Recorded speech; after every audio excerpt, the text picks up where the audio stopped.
అమ్మగారు నాన్నగారు ఎలా ఉండేవారు అంటే నాన్నగారు అమ్మగారు ఒక పెద్ద నటి, సో నాన్నగారు ఆయన ఎలా చూసేవారు? అడ్వకేట్. ఆయన ముందు గుంటూరులో పబ్లిక్ ప్రాసిక్యూటర్గా ఉండేవారు. తర్వాత మెడ్రాస్ వచ్చేసి అడ్వకేట్, మామూలుగా అడ్వకేట్గానే ఉన్నారు. బాగా చూసేవారు. ఆయన ఫీల్డ్ అయిందండి. ఆయన లాకి సంబంధించింది, వాటికి టైంకి సంబంధించి ఆయనది. అమ్మ ఫీల్డ్ అమ్మది.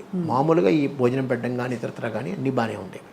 ఎక్కడ ఆయన ఫుల్ ఫ్రీడమ్ అమ్మకి ఇచ్చాడు, అమ్మ ఆయనకి ఫుల్ ఫ్రీడమ్ ఇచ్చింది. ఇద్దరికి కామన్ ఏరియా అంటే నాటకాలు, పాటలు. పాటలు కూడానా పాడేవారు? అమ్మ పాడేవారు కాదు, పాటలు వినేవాడు. పైగా ఈ 80లోనో 82లోనో ఇది వచ్చింది, 78 VCRలు VCPలు వచ్చాయి, క్యాసెట్లు. అక్కడి నుంచి ఇక సినిమాలు చూడడం బాగా ఇంట్లో మొదలెట్టాం. సినిమాలు వేసుకుని చూసేవారు. చూసి ఏమనుకునేవారు? బాగునేది. అప్పుడు ఆ కాలంలో ఇలా చేసామన్నమాట, ఇలా చేసామని అనుకునేవారు. అందరం కలిసి కూర్చొని చూసుకునేవాళ్ళు. ఒకే రూమ్లో మాకు ఏసీ ఉండేది, అక్కడే పెట్టుకుని అక్కడే చూసుకుని చేసేవాళ్ళు. కానీ ఉంటే అందరు కలిసి తినాలమ్మా, అందరు కలిసి ఉండాలి. ఈవెన్ ఆదివారం సినిమా డైలాగులు విన్నా కూడా మేము అందరు చుట్టూ కూర్చునే వినేవాళ్ళం. మధ్యలో రేడియో ఉండేది, ఆ రేడియోలో వినేవాళ్ళం. సంక్షిప్త శబ్ద చిత్రం అనేవారు కదా, అది ఆ సినిమా అలాగే వినేవాళ్ళం. చూసేవాళ్ళం కాదు, వినేవాళ్ళం. ఆకాశవాణితో చాలా అనుబంధం ఉంది కదా? ఉంది, అనుబంధం. అంటే నాటకాలు వేశారా? రేడియో నాటకాలు కొన్ని వేశారు, స్పీచ్లు కొన్ని ఇచ్చారమ్మ. దాన్ని వెతికాను నేను, కొన్ని దొరికాయి. నా పుస్తకంలో కూడా రాశాను నేను, కొన్ని దొరకలేదు మాకు. మనకి ఆడియో రికార్డింగ్స్ ఉన్నాయా సార్? లేదు, అసలు ఆ ఒక్కటే ఉంది, ఆడియో కాదు, వీడియోనే ఉంది. ఆకాశవాణి వాళ్ళు చేశారు, ఏం చేశారు, విజయ్ దుర్గ్ గారు పంపించారు. ఆ కాఫీ కప్పు పెట్టేసి వెళ్తుంది. ఇదే మంచం, ఇదే మంచం మీద అప్పుడు మా ఫ్రంట్ రూమ్లో ఉండేదన్నమాట. ఆ అమ్మాయి ఏమో ఇలా బోర్లా పడుకుని పుస్తకం చదువుతూ కూర్చుంది, కాలు పైకి ఎత్తి పెడుతుంది ఇలాగా. అప్పుడు కాఫీ కప్పు తెచ్చి దాన్ని పెట్టేసి, అత్తగారిని అంటారు, చూడు కాఫీ ఇచ్చాను, కాఫీ కూడా ఇవ్వలేదా అంటారు అని చెప్పి దాన్ని పెట్టేసి చచ్చిపోతే ఆ పిల్లల్ని వెళ్ళిపోతుంది. సో మంచి చమత్కారి అమ్మ కదా, చాలా బాగుంది. కానీ ఇంత మంచి అమ్మ తెర బయట గలగలగలగా తిరుగుతూ అలా ఇన్ని చేస్తూ నేర్పిస్తూ ఉన్న అమ్మ ఇంకా ఫైనల్ దశలో సార్ కష్టంగా ఉండేది మనసులో? చాలా. నేనేం చేశానో నాకే తెలియదు, నేను ఏమేమి బ్లండర్స్ చేశాను, ఏమేమి తప్పులు చేశాను నాకే తెలియదు. అట్లా ఒక సంవత్సరం పాటు పిచ్చి పట్టిన బండిలో తిరిగేవాడిని. పాపం ఏమైంది సార్? యాక్చువల్లీ ఏం లేదు, కారు విరిగడం ఒకటి, అమ్మపోవడం ఒకటి, ఇవన్నీ అయ్యేటికి కొంచెం ఈ ముళ్ళపూడి రమణ గారు పాపం వచ్చేవారు పదరప ఇంటికి, ఆయనే వచ్చేవారు పాపం. ఆయన మొదటి నుంచి బాపు గారి దగ్గరికి ఆయన ఎప్పుడైనా వచ్చేవారు, కానీ బాపు గారి దగ్గర నేనే వెళ్ళేవాడిని. కానీ ముళ్ళపూడి వెంకటరమణ గారు అప్పుడప్పుడు వచ్చి పలకరించి, ఏమిటి ఎందుకు ఇలా ఉన్నావు అలా ఇలా అనేవారు. నేను బ్యాంక్ వెళ్తున్నాను సంతోషించేవాడు, పోనీ రొటీన్లో పడ్డాడు కదా అని.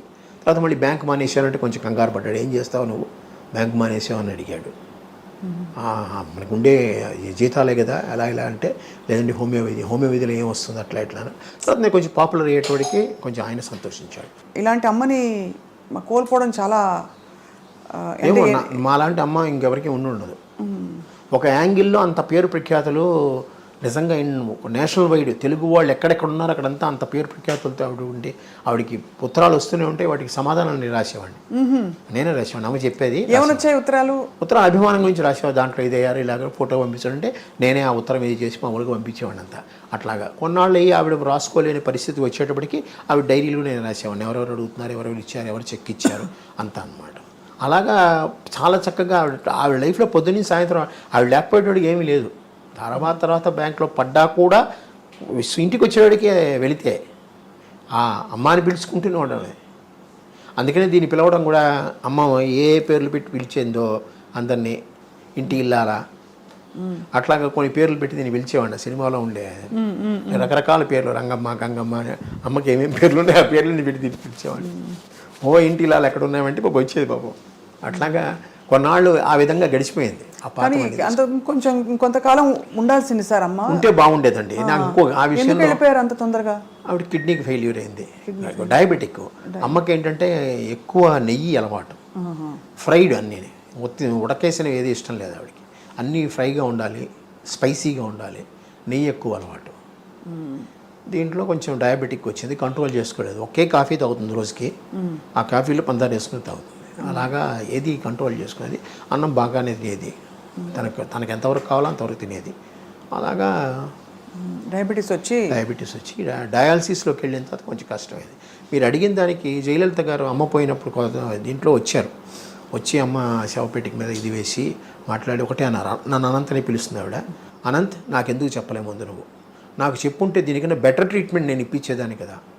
ఆవిడప్పుడు చీఫ్ మినిస్టర్, ప్రోగ్రామ్స్ క్యాన్సిల్ చేసుకుని వచ్చింది ఆవిడ. అమ్మ పోవడం ఒక మాట, ఆవిడ అన్న మాట 2-3 నెలలు నాకు తిరగబట్టింది. నిజంగా ఆవిడకి ఇచ్చుంటే మరి చీఫ్ మినిస్టర్ హోదాలో కూడా ఏది హాస్పిటల్లో చేయించేదో కదా. ఇవన్నీ నేను చాలా కాలం మర్చిపోలేకపోయాను. నిజంగా ఆవిడ అన్న దాంట్లో మోర్ దెన్ 100% రైట్. నిజంగా ముందే ఆవిడకి చెప్పుంటే ఆవిడ ఇంకో విధంగా మనం తీసేది కదా. పైగా తెలిసిన వాళ్ళం మేము, ఆవిడకి బాగా క్లోజ్ అయిన వాళ్ళం. ప్రపంచం అంతా తెలిసిన వారు, పెద్ద పెద్ద వాళ్ళు ఉన్నారు, కానీ ఆ టైంకి అది ఎవరికి స్ఫురించలేదు కాబట్టి. కానీ అవస్థపడలేదు కదా సార్ ఎక్కడ, చాలా ఎక్కడ అవస్థపడలేదు. లాస్ట్ ఎందుకు సెప్టెంబర్ ఇది చూపించబోయే, ఇదిగోండి అమ్మకి డాక్టరేట్ ఇచ్చారు చూడండి ఒకసారి, అక్కడ ఇక్కడ కూడా చూసుకో. 27/7/1994 అప్పుడు ఇచ్చారు. 4 నెలల తర్వాత అమ్మ పోయారు.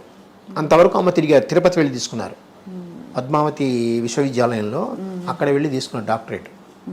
అప్పుడు బాగున్నారు, కారులో వెళ్ళి వచ్చాం కదా మేము. సో తర్వాత ఏమైంది? తర్వాత స్లోలీ డయాలసిస్ వచ్చిందమ్మా. యాక్చువల్గా అక్టోబర్లోనే ఎప్పుడు డయాలసిస్కి వెళ్ళామన్నమాట. వారానికి 2 ఏదో వచ్చింది. తర్వాత అక్కడ బాగాలేదన్నట్టుగా మేము హాస్పిటల్ మార్చమని చెప్పారు అమ్మ. నువ్వు హాస్పిటల్కి వెళ్దాం, నువ్వు తీసుకున్నావు నీకు బాగుపడింది. నేను ఫిజికలీ హ్యాండిక్యాప్డ్, ఆ యాక్సిడెంట్లు దెబ్బతిన్నా కదా, అందుకని అక్కడికి వెళ్దామంటే సూర్య హాస్పిటల్ చేసి, సూర్య హాస్పిటల్ వచ్చేవాడికి వారానికి 2 రోజులు చేశారు. అట్లాగే ఇంటి దగ్గర నుంచి వెళ్ళేవాళ్ళం. అక్టోబర్లోనే ఇప్పుడు వెళ్ళాం. అక్టోబర్ నవంబర్ అయ్యేటాడు కొంచెం హార్ట్ ప్రాబ్లం కూడా అమ్మకు వచ్చింది. దాంతో వాళ్ళు ఐసీయూలో పెట్టారు డిసెంబర్ 10వ తారీఖు ఎప్పుడు మేము హాస్పిటల్కి వెళ్ళాం. అక్కడి నుంచి అలాగా అయిపోయింది. కానీ వీళ్ళందరూ రాధాకుమారి గారు కానీ, ముళ్ళపూడి వెంకటరమణ గారు కానీ, వాళ్ళ మిసెస్ గారు, వాళ్ళ తాలూకు వాళ్ళు అందరూ, సినిమా వాళ్ళు ఇక్కడ ఉన్న వాళ్ళందరూ హాస్పిటల్కి వచ్చి చూసిన వాళ్ళే. హాస్పిటల్లో ఎన్ని రోజులు ఉన్నారు సార్? హాస్పిటల్లో 11 రోజులు 12 రోజులు ఉన్నారు. 12 రోజులు ఉన్నారు. కానీ ఈ వార్త వినగానే అందరూ అయిపోయి ఉంటారు, అందరూ అయిపోయారు. అది పైగా రాత్రి అమ్మ 9:15 ఎంతకో పోయారు. అప్పుడు వెంటనే రమణ గారే వచ్చి, ఎంబీఎస్ ప్రసాద్ గారు ఒక ఆయన ఉన్నాడు, ఆయన చెప్పిన వెంటనే ఆయనే త్రూఅవుట్ పేపర్స్ అన్నీ వచ్చేసినట్టు చేశారు. వచ్చారు జనాలు. కొంతమంది యూట్యూబ్లో చూసాను, ఎవ్వరు రాలేదు, ఒక్కళ్ళే కూర్చున్నారు, మేము 3 ఉన్నాం అలా అన్నట్టుగా ఏదో యూట్యూబ్లో వచ్చాయి. కానీ అది కాదమ్మా. ఆ రోజు అందరూ వచ్చారు. ఇంకా శారద గారు వచ్చారు, జీవరలక్ష్మి గారు వచ్చారు, వాణిశ్రీ గారు వచ్చారు, అందరూ వచ్చి చూసి వెళ్ళారు. మీ పాత్రికేయులు ఎంతోమంది వచ్చారు. అంటే ఎందుకు అనిపిస్తుంది అంటే సార్, అంత వైభవంగా జరిగిన మెడ్రాస్లో ఉన్నంత వరకు అందరు వచ్చారమ్మా. అయితే శ్మశానానికి తీసుకెళ్ళేటప్పుడు 7 మంది 8 మంది వెనకాల వచ్చారు, ఎవరు సినిమా వాళ్ళు. ఎన్టీ రామారావు గారితో, అక్కినేని నాగేశ్వరరావు గారితో చాలా బాగుంది. ఎన్టీ రామారావు గారు వస్తానని చెప్పి ఆయన కోసం నేను మధ్యాహ్నం వరకు ఉంచాను. సడన్గా ఆయనకి ఏదో ప్రోగ్రామ్ వచ్చిన తర్వాత డైవర్ట్ అయ్యారు ఆయన. అందువల్ల రామారావు, నాగేశ్వరరావు గారు ఏదో బయట ఊళ్ళో ఉన్నారు కానీ రాలేకపోయారు. ఫోన్లోనే చెప్పారు నాకు. నేను అది మేము జీర్ణించుకోలేని ఇది యాక్చువల్గా. అలాగే చివరి వరకు చెప్పారు కదా, 4 నెలల ముందు ఆవిడ డాక్టరేట్ కోసం మేమందరం తిరుపతికి కారులో వెళ్ళామంటే మీరే ఆలోచించండి. మరి స్టేజ్ ఎక్కాలి కదా, కింద తీసుకోకూడదు. స్టేజ్ కూడా మెల్లిగా పట్టుకుని ఎక్కి అక్కడ కూర్చొని తీసుకుంది ఆవిడ.